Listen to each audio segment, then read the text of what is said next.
everybody, welcome to my channel. My name is Sharon and this is a channel that is dedicated to all things related to narcissism. I make videos every Monday, Wednesday, and Friday on all types of topics related to narcissism, so if you haven't already, please take a moment to subscribe to the channel so you don't miss any videos.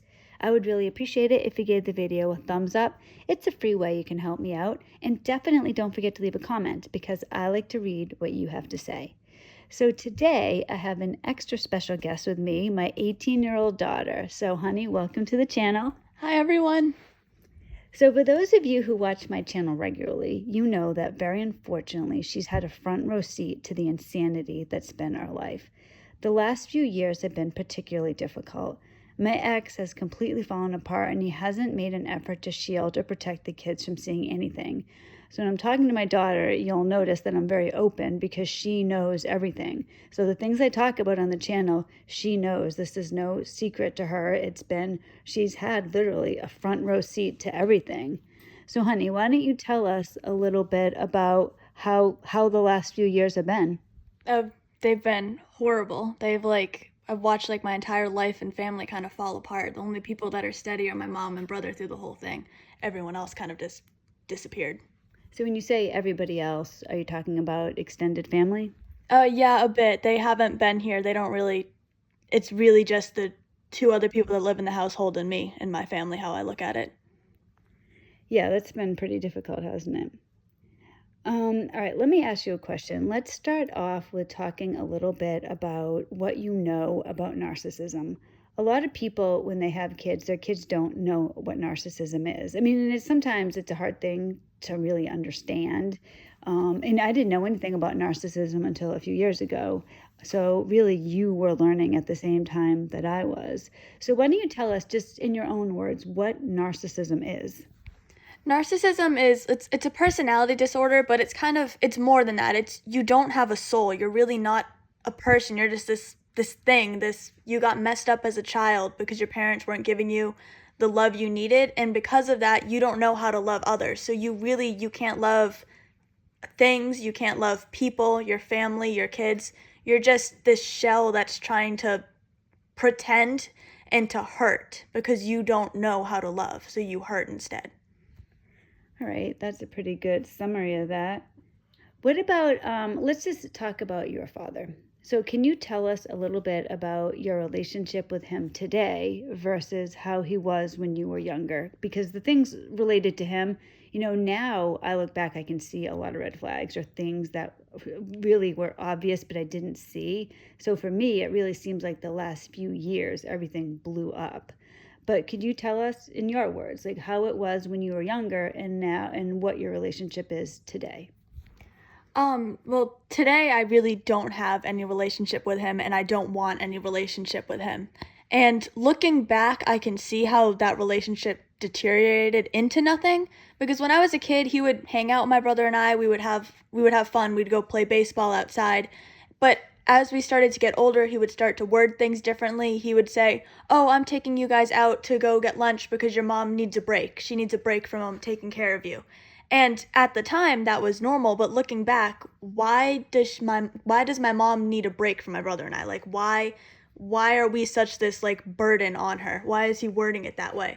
And as we got older, it started getting worse and worse and worse to the point where I didn't like when he came home on the weekends because, oh, I have to spend 2 whole days with him. Or, oh gosh, it's a 3-day weekend. Now we have 3 days with him in the house. And I would always just feel a bit down. And I thought that was normal. But looking back, it's not normal to not want your father to come home. Yeah, that's, that's a tough one. How does that make you feel? I mean, in some ways, it's my life. I don't know how it feels otherwise, but at the same time, I have friends who have great relationships with their fathers, and that's kind of oh, I don't have that. I don't have a father. I can't relate to that. And it's sad. I wish it wasn't that way, but it is. It's just that's what happened. I don't have a dad. Now, I know your friends have particularly good relationships with their fathers. And that sometimes pains me because I want you to have that as well. Is that something that hurts you? Or what is it like when your friends tell you that they're doing something with their fathers? That it does hurt me a little bit. It does bother me a little bit because they're on the complete opposite end of it, whereas I have absolutely no relationship. They're like, oh my gosh, my dad, like, he bought me like a new car, and it's like, I I don't have a dad who even like wished me a happy birthday. Like, it's kind of polar opposites on that end. Yeah, that's pretty bad. How do you feel about that? I mean, do you hate your father? Are you neutral towards him? What's your thought on the way that he is? Oh, that's hard. Like, I do hate him, but at the same time, it's kind of like I've just written him out. Like, he does not exist to me anymore. I don't want anything to do with him. So I don't even have like enough of like the thought to hate him, because I don't care. It's like he's not a person. I've just completely like written him out of my mind. Like, yeah, he doesn't exist anymore. So yes, I do hate him, but I also kind of block him at the same time to neutralness. Like, whatever, he doesn't matter. Now, why don't you tell us a little bit? Because I've mentioned on the channel, I know you've seen some of the videos, not all of the videos. I talk about a lot of the different experiences that we've had as a family with him. Why don't you tell us about some of the things that have happened in the last year, some of the things that have really affected you, and we'll take it from there. Yeah, I think some of you guys know this. I do have PTSD from what's happened. I've I've had it since I'm 18 now. I've had it since I was 15. Like, a couple weeks before my 16th birthday was really when it hit me. Because the police came to the house for the first time. And that was really, I guess I'm going to back up a little bit. This early in this summer, my 15-year-old summer, um he stopped coming home at night sometimes, and he would like just not come home and then come home the next day and act like all like, oh, I'm so sorry, I feel bad, I just had a bad night type of thing. So before that, leading up to it, it was kind of, I knew something was seriously wrong. Like, it was horrible. But the moment that really kind of changed my life, that I look back and it's the reason why I have PTSD, is I woke up in the middle of the night to the police banging on the door. And I just remember, like, I don't even, like, I was just so confused. Like, I hear the police banging, and at first I didn't register what the problem was. I was just kind of like, why aren't the dogs barking? And it seriously took me like a full 30 seconds to realize that the dogs had been barking the whole time. I was just so confused. And then I leaned over to like get out of bed, and out of the window, I see blue lights flashing. And that was kind of the moment where it clicked. And I just knew, I was like, the police are at my house, and my father did something, and we are in danger.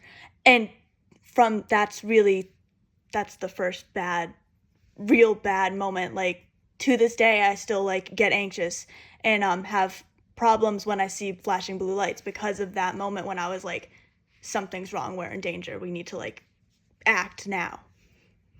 So, do you remember what happened? Do you want to talk more about that night? What happened? What you remember from it? Um, well, this might sound a little stupid, but I remember in this moment, my thought was that, what if my mom doesn't know? Like, I knew that I didn't know if maybe he was the one banging on the door and the police are trying to stop him. If I didn't know what was going on. So my thought was, what if my mom doesn't know that the police are at the house? And like, what if she doesn't know? Like, yeah, like, I don't know why I'm thinking this, but I'm like, I need to let her know. So I remember I sent her a text, and I lied saying I felt sick, because I was like, oh, then she'll come upstairs and I'll be able to tell her, like, I'll be able to tell her the news. And she texted me back, and she said, like, she's like, she told me that there was a problem and that she had it under control and she would be with me as soon as she could. So I hear her go outside. Like, so at this point, I know that she's aware of what's going on. And she comes upstairs and she tells me, that my father was, my father was going to the hospital because he was found drunk outside the house and he had a gun with him. And it was kind of terrifying. But she needed to go and she needed to deal with the situation. So she comforted me, and then like I went back to bed. And that was kind of the night, because in that moment, like, my father was in an ambulance being carted off to the hospital, and we don't know what's going on. So my mom needs to go find out. So the next morning is when I found out the rest of the details, that he had been parked outside of our house, which he was likely doing all summer, because like I said before, he was parking outside, he was disappearing at night. He was probably parked outside of our house drunk on multiple occasions. It's just this time somebody passed, thank God, and called the police.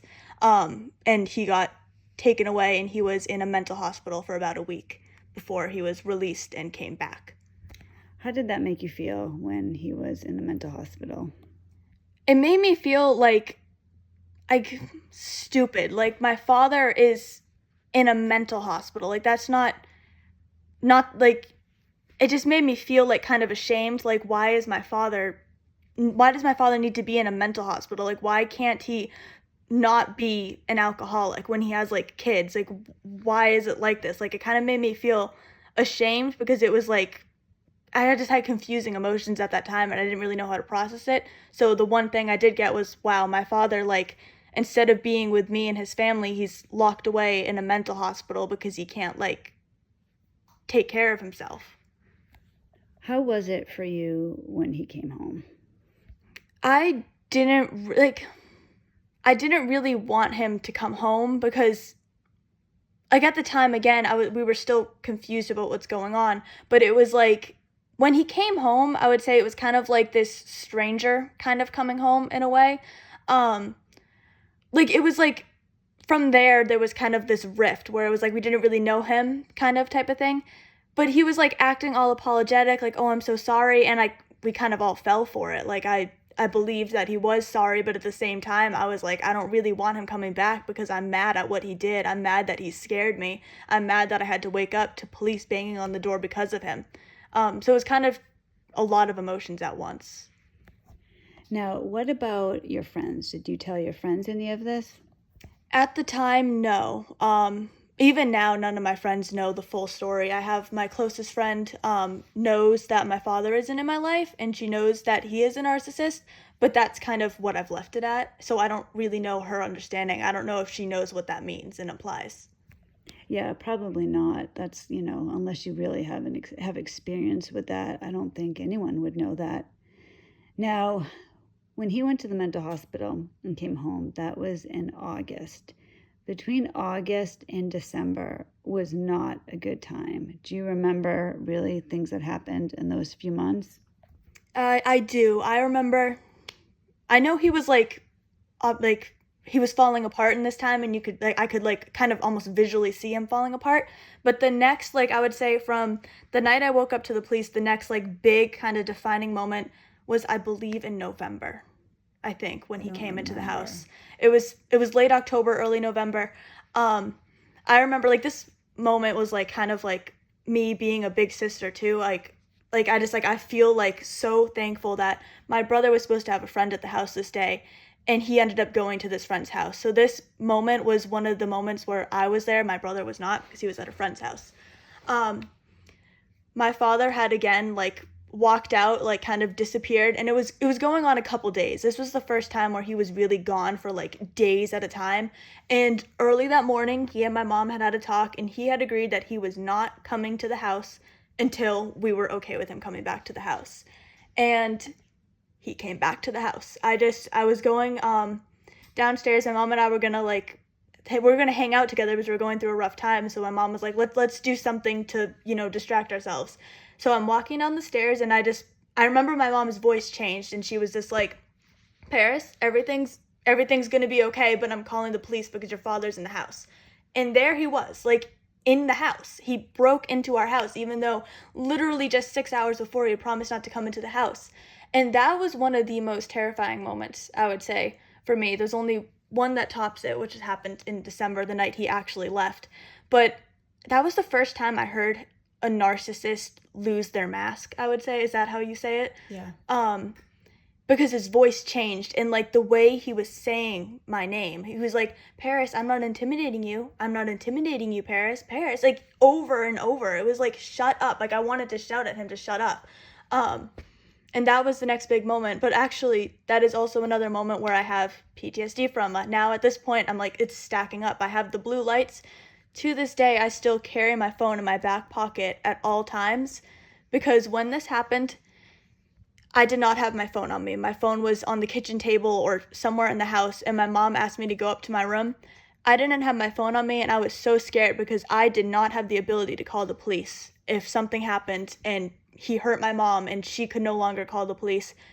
I I just, in that moment, like, I went in my room, and my room is arranged. I wanted to put a chair at the door, but I couldn't get the chair there. So instead I got I got mace in my hand to use against my father if I needed to, and I was shaking during this. I was so scared. Um, and I remember opening my laptop and hoping I could literally ask Siri to call the police for me if I needed to, because I didn't have a phone on me. And to this day, my friends think I'm obsessed with my phone. No, it's because if I need my phone to call 911, I need it on myself.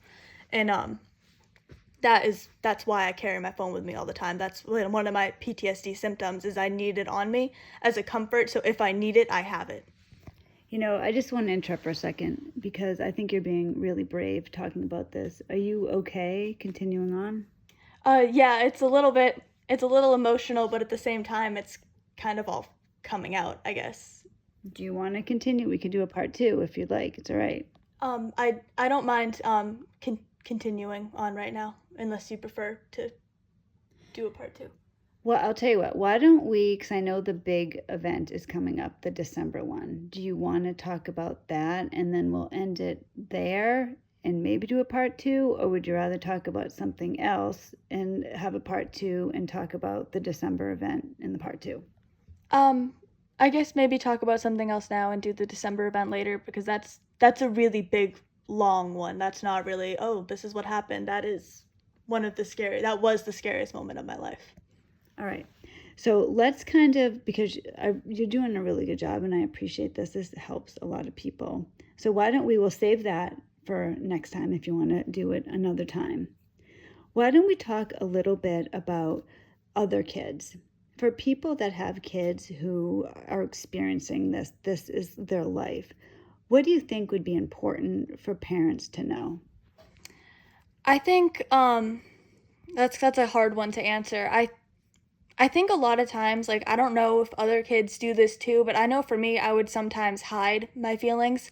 As I get older now, I don't do that. But when I was younger, I used to think in my head, the last thing the family needs is to know that I'm depressed because of this. The last thing they need to know is that I cried last night because I was scared.